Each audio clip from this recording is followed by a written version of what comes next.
অপরিকল্পিত নগরায়নের চাপে নতুন ঢাকা পরিণত হচ্ছে পুরানো ঢাকায়। দিন দিন আরও ঘিঞ্জি আর ঘনবসতিপূর্ণ এলাকায় পাল্টে যাচ্ছে উত্তরখান, দক্ষিণখান, বাড্ডা, রামপুরা, খিলগাঁও, বাউনিয়া সহ বর্ধনশীল শহর। অভিযোগ, তদারকি প্রতিষ্ঠান রাজুক কর্মকর্তারাই অবৈধ নির্মাণের সহযোগী। তবে ভবিষ্যতে কঠোর অবস্থানের কথা জানান রাজুক চেয়ারম্যান। নগর পরিকল্পনাবিদরা বলছেন, বাসযোগ্য শহরের তালিকায় তলানিতে থাকা ঢাকাকে বাঁচাতে দ্রুত পদক্ষেপ নেওয়া জরুরি। নাহিদ হোসেনের ক্যামেরায় ফয়সাল মাহমুদের রিপোর্ট। রেইনবো অ্যাক্রোপ্লাস্টে অ্যাক্রিলিক এমালশন থাকায় মুছে ফেলা যায় যে কোনো দাগ সহজেই। Rainbow Paints.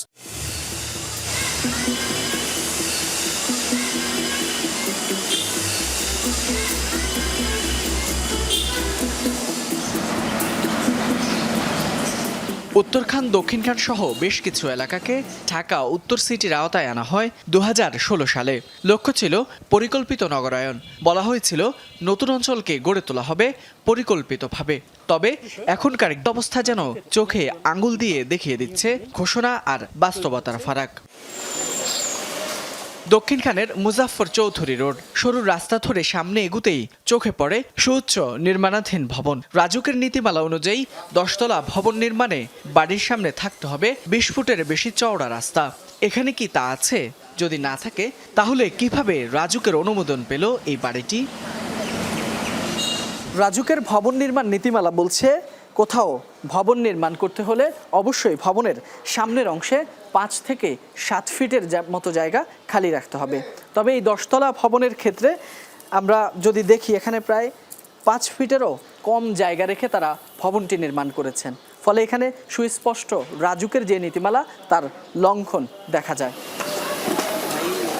আপনারা কি অনুমোদন পাওয়ার কথা? এখানে তো 20 ফুট রাস্তা ছাড়া আপনি রেকর্ড করেন নাকি? রেকর্ড করলে তো না, 20 ফুট রাস্তা দেখাইয়ে নিছি। কালের পরিক্রমায় দিনকে দিন বসবাসের অযোগ্য হতে থাকা পুরান ঢাকার দৃষ্টান্তেও টনক নড়েনি রাজধানী উন্নয়ন কর্তৃপক্ষের। 70-এর দশকের পর থেকে বাড্ডা, রামপুরা ছাড়িয়ে এসব এলাকায় বাড়তে থাকে বসতি। নজরদারির অভাবে এখন তা পরিণত হচ্ছে ইট সুরকির জঞ্জালে। নেই মাঠ, সবুজায়ন কিংবা দম ফেলার 5 ফুট খোলা জায়গা। রাজুক থেকেও আসে বা সিটি কর্পোরেশন লোক আসার পরেও আমার মনে তারা দেখার পরে হয়তোবা কিছু টাকার বিনিময় আছে না, তারা কিন্তু চলে যাচ্ছে। তার মধ্যে কি যে নিয়ম, দুর্নীতি, এই দুর্নীতি কিন্তু থেকেই যাচ্ছে। যার কারণে আজকাল দেখেন, আমি পরবর্তীতে এখন রাস্তাগুলো যদি বড় করতে চাই, বড় করতে পারছে না।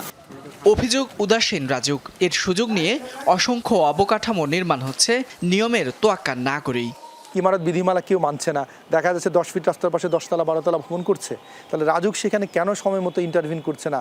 তাহলে কি হবে, যখন আগুন লাগবে এইসব ভবনগুলোতে, তখন কিন্তু ফায়ার সার্ভিসের গাড়ি যেতে পারবে না। নগর পরিকল্পনাবিদ আদিলুর রহমান খান বলছেন, দায় নিতে হবে সিটি কর্পোরেশন ও রাজুককে। আধুনিক কাঠামোয় আনতে হবে উন্নয়ন নিয়ন্ত্রণের মাধ্যমে। তা না হলে পুরনো ঢাকার মতোই অবস্থা হবে নতুন এই অঞ্চলের। রাজুকও যাচ্ছে না সেখানে, সিটি কর্পোরেশনও যাচ্ছে না। নজরদারি বাইরে একটা আরও অতি ঘন নগর, যেটা আমরা পুরান ঢাকায় দেখেছি। তার মানে নতুন আরেকটা পুরান ঢাকার মতো পরিবেশ, যেখানে বর্জ্য ব্যবস্থাপনা নাই, ড্রেনেজ নাই, রাস্তাঘাটে চলাচলের পরিবেশ নাই। তাহলে আমাদের এই ধরনের অপ্রস্তুত একটা শহরকে কেন আমরা বর্ধিত করলাম, যার ফলে সেখানে নগরায়নের চাপটা আরও বেড়েছে। অবশ্য তদারকি প্রতিষ্ঠান রাজুকের চেয়ারম্যান বলছেন, অপরিকল্পিত নগরায়ন সকলের সম্মিলিত ব্যর্থতার ফল। বাড়াতে হবে মানুষের সচেতনতা। অনিয়ম বন্ধে নিয়মিত অভিযান পরিচালনা হচ্ছে বলেও দাবি তার।